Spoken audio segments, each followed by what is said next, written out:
phone now. That you got that on camera. We are recording again. We started recording. I said something that I didn't think I needed to say on camera. So we're starting over. But it's me, Martinez-Bateman. Here is the week we are in. We are doing a plan with me for May 2nd, the week of May 2nd. Here's where we are right now on Sunday. I didn't record a plan with me on Friday because I had a ghost tour, the first ghost tour of the season. On Friday, it was amazing. Had an amazing time. I love doing my ghost tour. I also went back to last week because I think I added in a bunch of this stuff after I recorded my last plan with me. I just tried to do some tracking of what I remembered. I also literally just realized when I looked at this like 10 seconds ago that on Thursday of last week, I skipped lunch and got super dizzy and sick. And on Thursday of this week, I skipped lunch and got super dizzy and sick. I've also been skipping other meals or like waiting a really long time between meals. Like this guy, this is 5:30, so 1, 2, 3, 4, 5, 6, 7 hours between meals. You may hear husband in the background giving our dogs treats.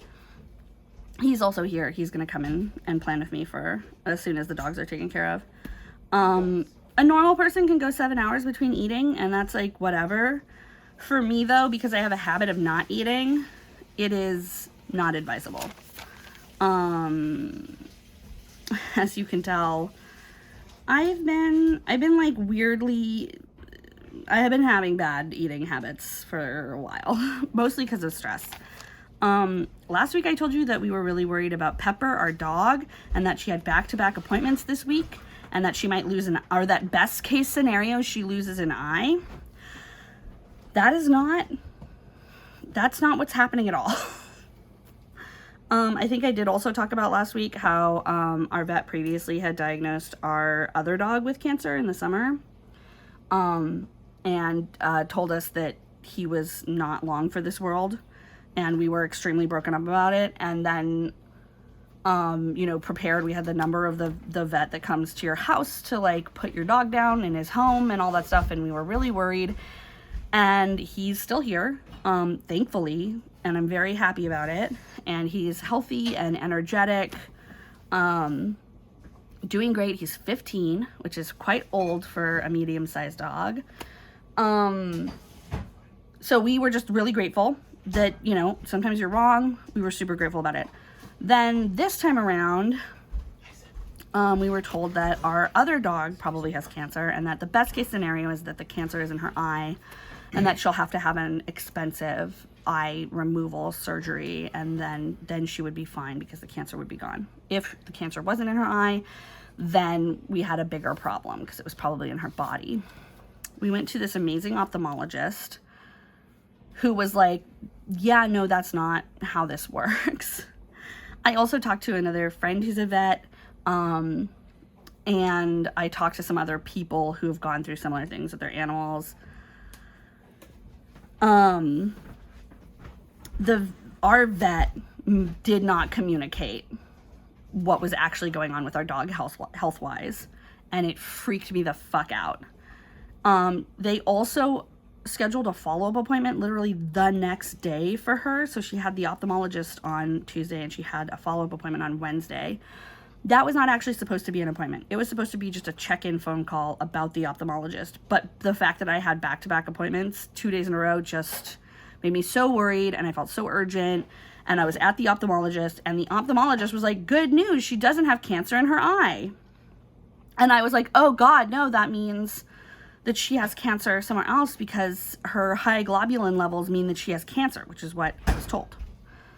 And the ophthalmologist was like, let's talk about what these things mean, the words that you're saying. Let's talk about what they mean. And I feel so much better. She doesn't have cancer in her eye. She's not going to have to lose her eye. She doesn't even need eye surgery, which is another thing that the vet said she would also have to have at a minimum. She just needs eye drops. And it's she has called a luxated lens, which when your lens detaches from your iris and like kind of floats around in your eye, it's not painful. It's like humans get it too, and in human people it's fucked up because you need to be able to like see, to like read and drive, but because the dog does not read nor drive, this is not that big of a deal. Like, it's a health thing that we need to pay attention to and give her drops on time, but it went from like DEFCON, what is it, 1 is the highest DEFCON, the worst possible, probably, whatever, it went from a total code red to a like, yeah, this is a part of aging, give her drops on time, the end. Like, so I talked to the vet. I told them the impact their words and word choices had on me. They, I don't think, took that very well. I was very polite. I tried to make it clear to the receptionist that I wasn't mad at them, that they had done nothing wrong, and that I just really wanted them to hear how we are just coming off of a 3-month bad financial situation. We made, did I tell you last week? I must have, that we made our financial goals for the month, especially now that Pepper doesn't have to have a costly eye surgery. We're like looking very good. But I was telling them, like, you know, it was very hard for us to hear that. And also, like, the way that the vet communicates with us, Pepper's vet, is not great. And I had sort of made a narrative in my mind that it's okay if she's very bad at communicating with humans. She's a good vet, she knows stuff, and she's prioritizing the animal's health and well-being. But by miscommunicating her diagnosis with me, the vet actually caused more harm to Pepper because of all the stress that we were under. She was under stress as well, and, you know, potentially could have caused even more harm by over booking her for vet appointments, which freak her out. And she is old and she already has anxiety. And I was just like, no, not cool. And Ben made me a meme. I don't know if you want to bring it back up again. I showed y'all the first time when I recorded this the first time. But I said that to the vet. I also told someone else about my feelings about something else. And so he made this for me on my Big Boundaries Day. And I love it. But anyway, let's get into planning. Let's talk. So, good news. Pepper is fine. I am not eating, but I will start again and I'm fine. I mean, I am eating now. I've been eating. I didn't track it, but we've been eating. So, that's very good. I can't remember if I put this in the journal before. I think I did. This rainy day is temporary. It's that Pharrell song. This rainy day is temporary, etc. Obviously, I'm not as good at singing as Pharrell. Who is really? Lots of people, but, you know, not me. But when I was worried about the dog and worried about the money and all of that shit, I literally had that song on repeat in my office, just like, get through this, motherfucker. So fucked up.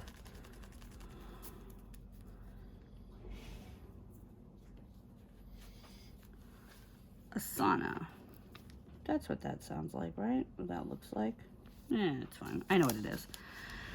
All right, let's navigate to the calendar on my computer because I do all my pre-planning in GCal.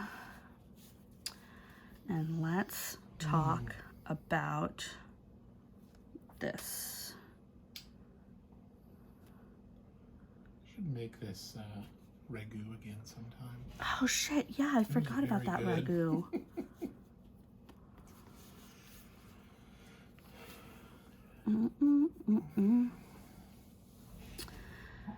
Okay. Oh, we've got newsletter.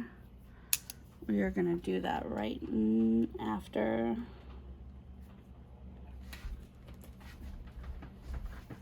Our setup meeting for the week. And then I have an oil change.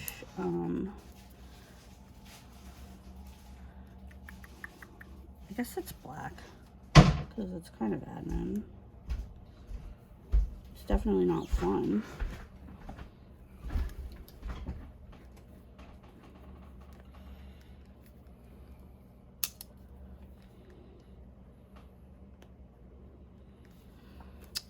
Okay, and I think I'm just gonna wait at the oil change place unless it's gonna be like a bananas long situation. Let me try and find my meeting stickers. I might be out. They were a freebie. I need to get more. This rainy day is temporary. Oh, I don't want to get copy struck. Good thing I'm tone deaf. It's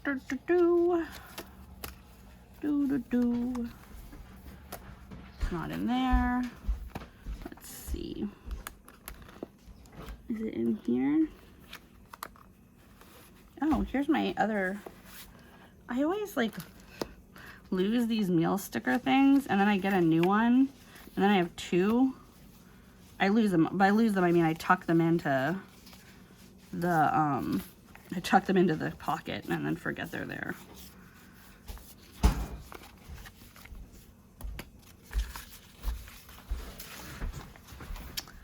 Yeah, husband makes this incredible ragu that we got out of Bon Appetit magazine. It's extremely simple. It's so good too. But it's very good. It was one of the first things that I was like, I want to eat this. Like really like aggressively. Like we will have like, I'll go through cookbooks or magazines or whatever that we have on eating and food. And I'll like tag stuff that's like, that looks interesting. But I was like really insistent about that ragu. I was like, give this to me. Give it to me.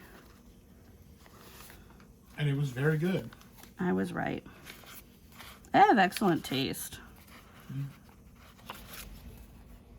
What? I mean, you have interesting taste. Explain. You appreciate good things. Mm-hmm. Usually. Uh-huh. But you also really love some terrible things. Okay, I have good taste. Doesn't mean that I don't have also trashy taste. I know what tastes good, and I am not a snob about it. Although I think we weaned you off of bologna sandwiches by eating a shitload of bologna sandwiches. You weren't there for that. I was. I remember making you a bunch of bologna sandwiches. In this house last year. Really? Yeah. Okay, here's the story of me with bologna sandwiches. When I was a kid, my grandmother fed me the same thing every day. Basically, with very little variation. So I would have cream of wheat in the morning.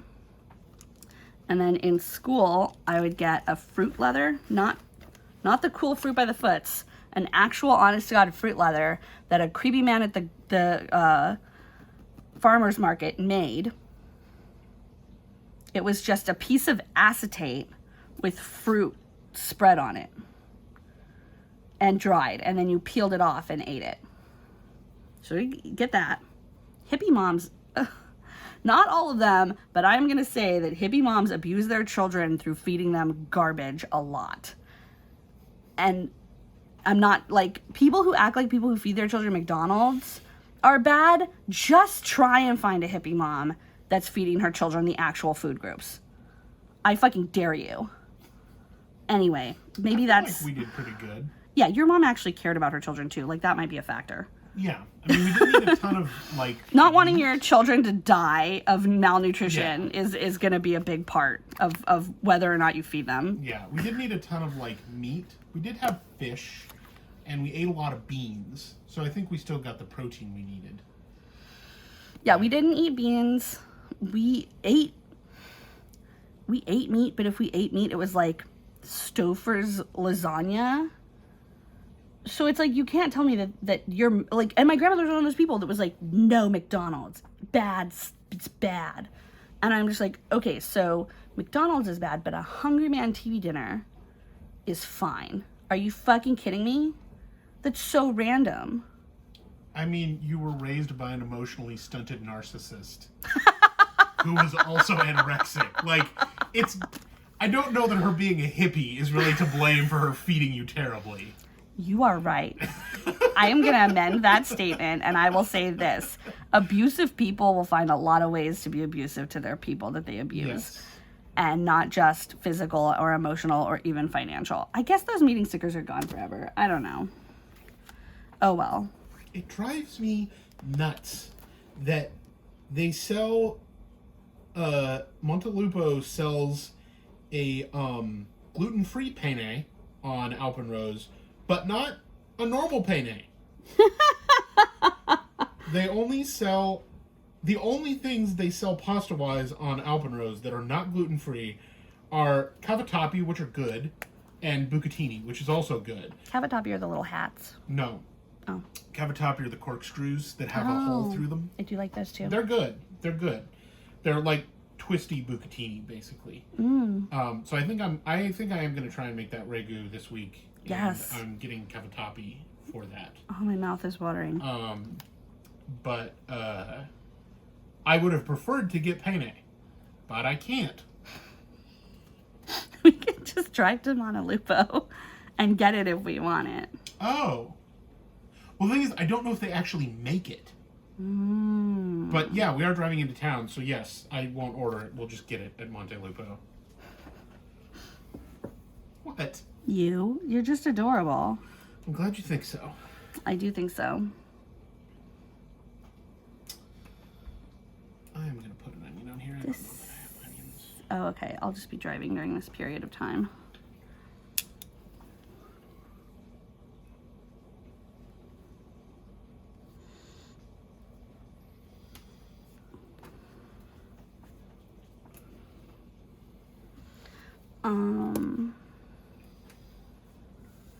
That's Wednesday. Cinco de Mayo's Friday. Maybe I could make that ragu tonight. Ooh. That makes me happy. I want it. This is going to be an expensive shopping trip, though. I'm okay with that. We just made our goal. Our monthly. We were at 120% of goal in April. Cool. So. Ooh, and then I have lunch with my friend Chris. And one of the things I'm planning to do is I'm going to make that, what am I trying to say here? That Korean barbecue chicken that I've been making. But what I'm going to do is I'm going to make it, but then I'm going to split the chicken out into a bunch of freezer bags and stick them in the freezer. So then it'll just be like a serving for two of us. So like 2 thighs per bag. And so then whenever we want to have that, like for dinner, we just get it out of the freezer the day before and put it in the fridge. That sounds great. Yeah. So even if we don't eat those this week, they'll be there to eat next week. So That's really good. yeah. Huh. Oh, we postponed game night for so long that it's game night again next weekend. We should think about that. Yep.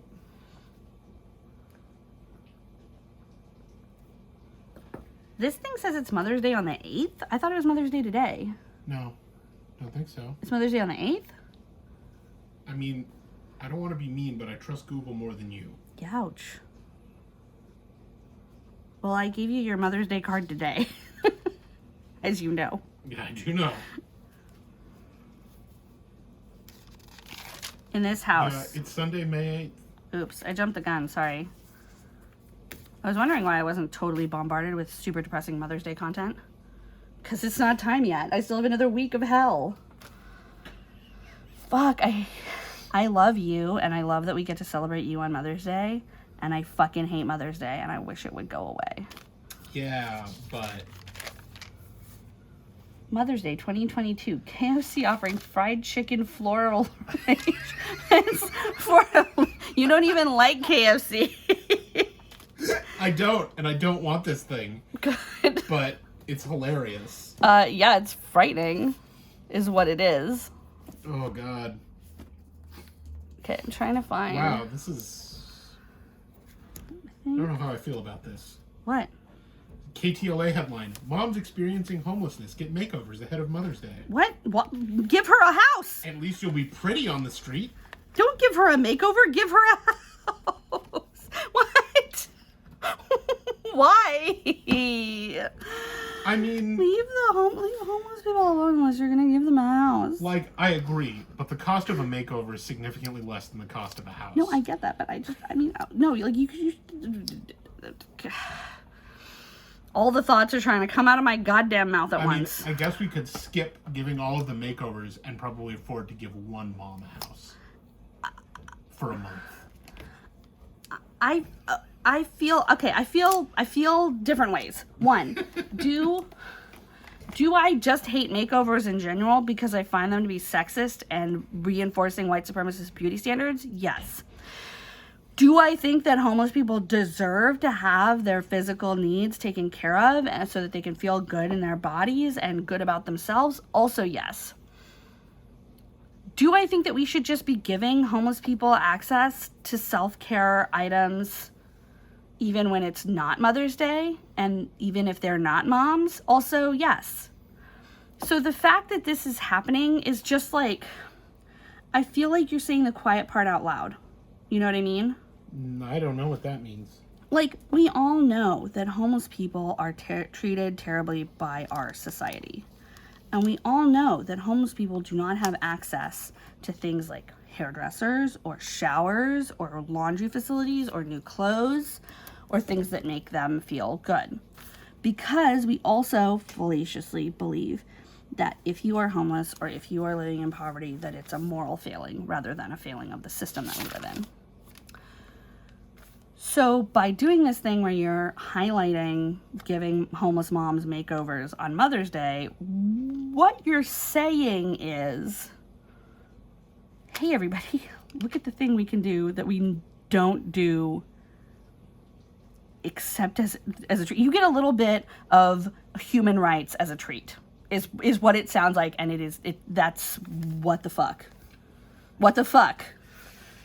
Yeah, well, I mean, I feel like that's the... And no shade to anybody who's part of the giving homeless mothers makeovers on Mother's Day. If that's your capacity, that's cool. Yeah. I'm glad that you have a thing that you do with the homeless that you like to do. I feel like that's essentially the problem with basically any charity or, like, social work to some extent. I have no idea if... my camera, I looked at my phone and it was just like, you know, in that file select mode. It was just in file select mode. So I have no idea if it was recording this entire time or not. Weird. It's still, like, it thinks we've been recording for 20 minutes, so. Cool. Who knows? But anyway, what were you going to say? Just that, like, that's the problem with any sort of, like, charity or social work. Mm-hmm. Is that it's basically like you can't afford to solve the real problem. Mm-hmm. So and it's one of those things where it's kind of like, do you do what you can with the resources you have? Mm. Or are you like, no? Like, Fuck I remember... this. These resources suck. Well, because I was thinking about that. I'm saying, or are you like, fuck this, these resources suck? Yeah. Very good question. Yeah, well, because, like, I was listening to this...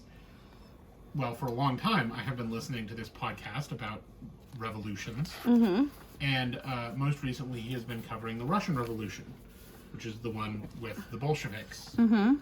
And how there was a period of time where there were all these different sort of, like, various socialist and quasi-socialist political parties operating in Russia and in Europe. And some of them were into basically doing labor organizing and sort of trying to get, basically like trying to form unions to like demand better conditions and better wages and stuff. And either the Bolsheviks in general but definitely Lenin specifically were basically like, no, if we work to get better conditions for workers, it will essentially reduce the chance that they will start a revolution. Because once we make a bad condition more comfortable, people will be more likely to remain in a bad condition. Like, essentially, we should forego trying to keep people from suffering or potentially dying, because to do so makes the chance of the revolution that will actually solve these problems less likely. And I am not a huge fan Of of Lenin? Lenin.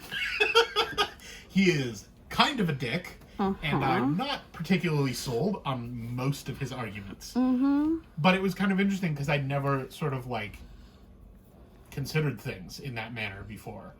And it seems like sort of the same kind of thing where it's like, not that by letting homeless people die on the street, we're somehow encouraging their class consciousness. Because we're not. Because we're not. Because we wouldn't be. But it is that sort of thing of like,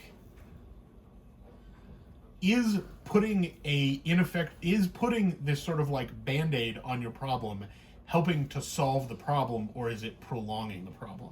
It obviously helps the individuals. And I feel like that's where it gets sticky, is where it's like... Yeah, I'm not mad that people are, like, I want to be 100% clear. I am not mad that people are giving homeless women makeovers. Yeah. I'm not mad on Mother's Day. I'm not mad on any day of the year. My feelings, my personal feelings about makeovers are minuscule compared to actually helping someone feel good about themselves. Also, I have been on both sides of this. I have been the person being served, and I have been the person serving. There are times, I want to be clear, I don't know anything about this organization, but there are times when people will come together to care for a community and give them something that the privileged people think the community needs. And then the privileged people will pat themselves on the back because they're so loving and caring, and the people in the community who needed actual service do not get anything. They're already being marginalized and exploited because people make so much money off of homelessness. You, like, just Google how much money do the rich make off of the homeless, because it's a lot. Being homeless is a commodity that makes people money. So you're already being exploited in this way. And then people who are middle class or whatever come around to help you, but they're not helping you. They're using your time and your energy and the image of you and the idea of you to make themselves feel morally superior to you and to make themselves feel better. And I have been the person that is getting that quote unquote care, and it hurts and it's horrible and you don't even feel like a human. And then I have been the person that thought I was doing something cool and was not. And that sucks too, because you realize, like, oh shit, I'm not. Yeah. I had the best of intentions, and that didn't mean anything when it came down to, like, me actually taking advantage of another person for my own ego boost. Yeah. Then there's the other thing where, holy Jesus fuck, homeless people and marginalized people can't do anything without somebody having an opinion on it. And I should mind my own fucking business, because I am neither the people that are giving these homeless people makeovers, nor am I the person that is getting a makeover from somebody. Yeah. I'm not intending to, like, throw shade at the people who are doing this or the people who are accepting it. But it just feels like one of those things that's a little bit of, like, someone is posting this as, like, a feel-good human interest story. But I feel like it's one of those things that just sort of highlights that we live in a feel-bad human disinterest culture. Like, there was one a while ago that was basically something like, oh God, what was it? It was some insane stuff that was like some kid basically used their, like, Make-A-Wish wish to, like, feed homeless people or something. And it was like, oh, what a feel-good story. And then it's basically like, wait a minute. Why weren't you already feeding the homeless people? Why do these people have to... Why does it take the wish of a dying child to feed people? Right. Why does it take the wish of a dying child to feed people? We're sacrificing a child to feed people? Like, it's... Or, like, the stories about, like, you know... coworkers donate their time off to give somebody like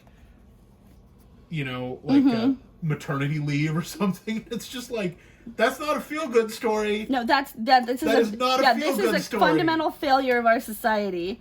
It should not be a feel-good story. Yeah, or like... The feel-good story is the workers overthrow the bosses and give everyone maternity leave. Yeah, everyone should have maternity leave. Or I saw one where it was like, workers donate to give more time to coworker with cancer. And I'm like, what the fucking fuck? Yeah. I mean, like, yeah, cool. That's also not a thing you should be doing. That's a thing your boss should be doing. Yeah. Oops. I spelled meeting wrong. It's hard when I feel like I'm trying to write my letters very perfectly, because that's like one side of my brain, and then spelling correctly is my other side of the brain, and I just forget shit. I'm sure you just misspelled meeting, but in my mind you were like, oh, I misspelled meeting. And you look down at it and it says revolution. It just says eat the rich. No. Conspire.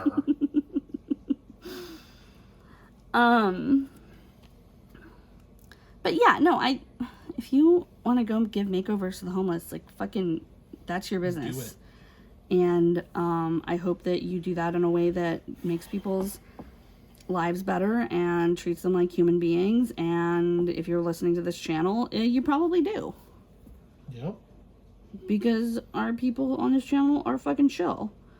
No cops. Husband, you were gonna get me canceled, man. But also, yeah, no cops. If you are a cop and you're listening to this, I don't like people in gangs. I'm sorry. If you were in a gang and you're listening to this, bro, there's other options. You're a valuable, vital human, and you can contribute to your society and your community in a lot of different ways. You don't have to hurt people. Or work for the man.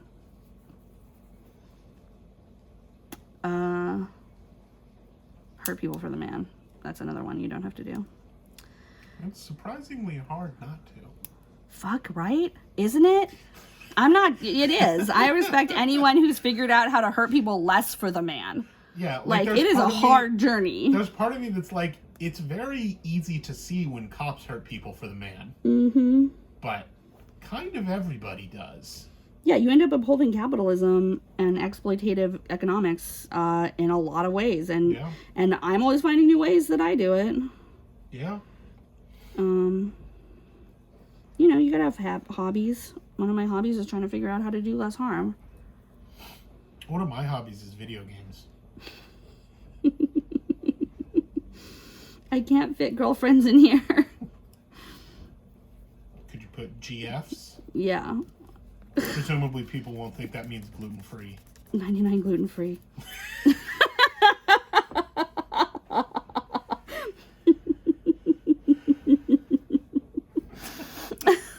What the hell? You know that's something out there, though. Somebody is like 99 gluten-free. They've been gluten-free since 99. Maybe.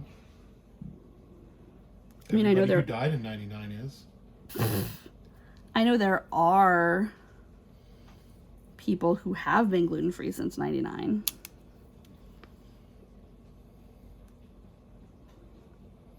Probably not that many. To be totally gluten-free since 99? It's kind of a lot. Oof, I'm getting a headache. I mean, well, we just ate. Yeah, I mean, I think some of this is because I haven't had my blood pressure medication for several days at this point. Oh yeah, we need to go get that. Yeah. This rainy day is temporary. I keep singing it and then realizing I'm singing it and stopping.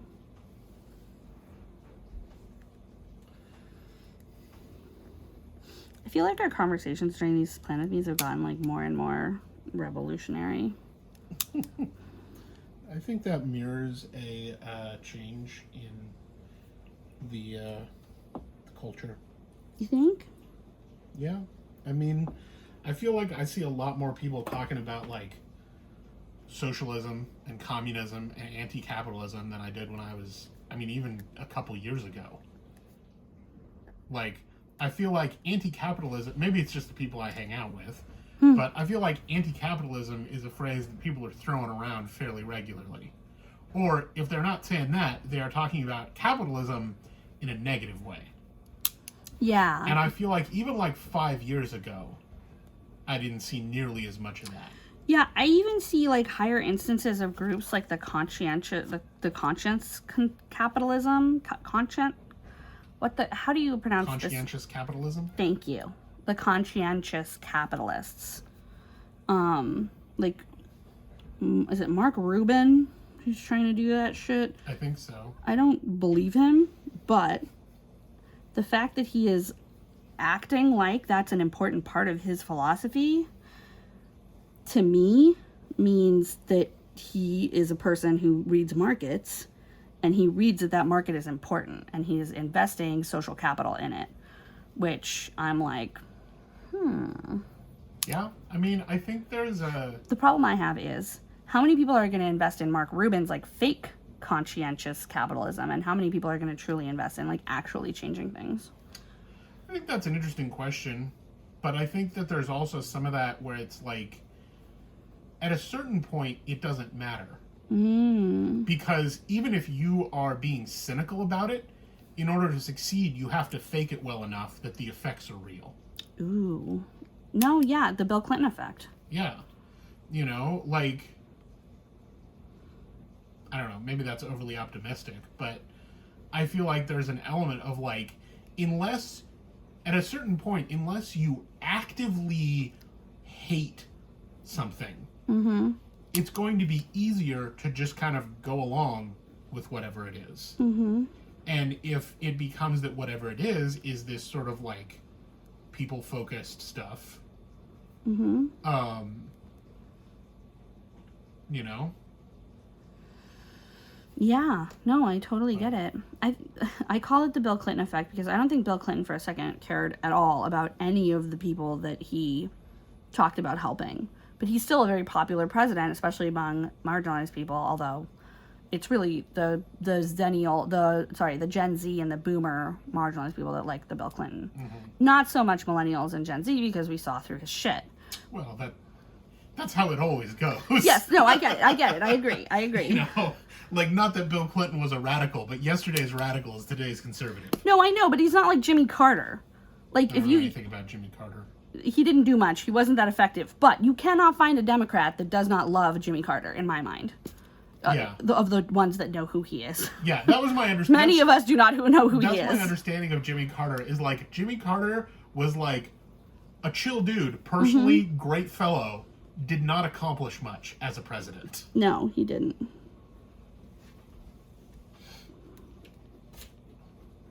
Also, he was a peanut farmer. He was. That's the other thing I know about him. He's very involved in Habitat for Humanity. Yeah, and whenever I see a picture of him, I'm like, Jesus, you're still alive.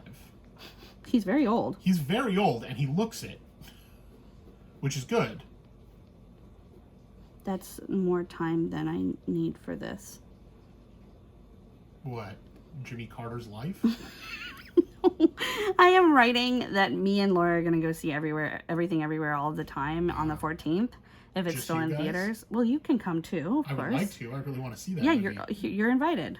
There. I mean, because I was on that, like, text chain. Oh. So I was kind of like, oh, so you're just telling me that you're going, but it's just going to be you two. We're both going. I was telling them. Oh, okay. Anyway, I allocated myself 4 hours to see that movie. But I think that's fine because we will see it during this time period. And I don't know when exactly the showing is going to be. Because we're going to go see it. Oh, oops. And then I'm going to hang out with Josh at 3. So we better be out of the movie by then. We're going to go see it, like, basically the last day that it's in the theaters. Gotcha. So that aren't that many people in there, so it's not as unsafe. That's the plan, at least. Cool. So it's tentative for now, but let's get a weekend sticker on this motherfucker, and let's I really liked those pizza breads I made. They were fucking good, dude. Ben made pizza breads from sourdough that he made himself, and then like pasta sauce that he made himself, and then just cut up shredded cheese and cut up pepperoni, and it was really fucking good. I was pretty surprised by how good the pasta sauce was. That, like, I am actually surprised as a person who, like, didn't consider myself a cook and still doesn't, and still really doesn't think that I can cook. But I'm, like, getting better at it. Oh, I'm gonna put a this week sticker on here too to hide those numbies. Those numbies. Good nerd. I like saying numbies. You can't stop me. I remember when you used to get really mad at me when I would talk about chicken nuggies. And now you say it. No, I love it. It's like that meme with that anime girl going, at first I was like, feet, as a joke, but I don't think I'm joking anymore. I don't think I've seen that. It's a big TikTok meme. Oh. But yeah, at first it was like numbies as a joke. I don't think I'm joking anymore. Oh. But yeah. This one. Yeah. Anyway, here we are. I'm probably gonna fill in this some more. But here's next week. Here's the weekend after. I mean the week after.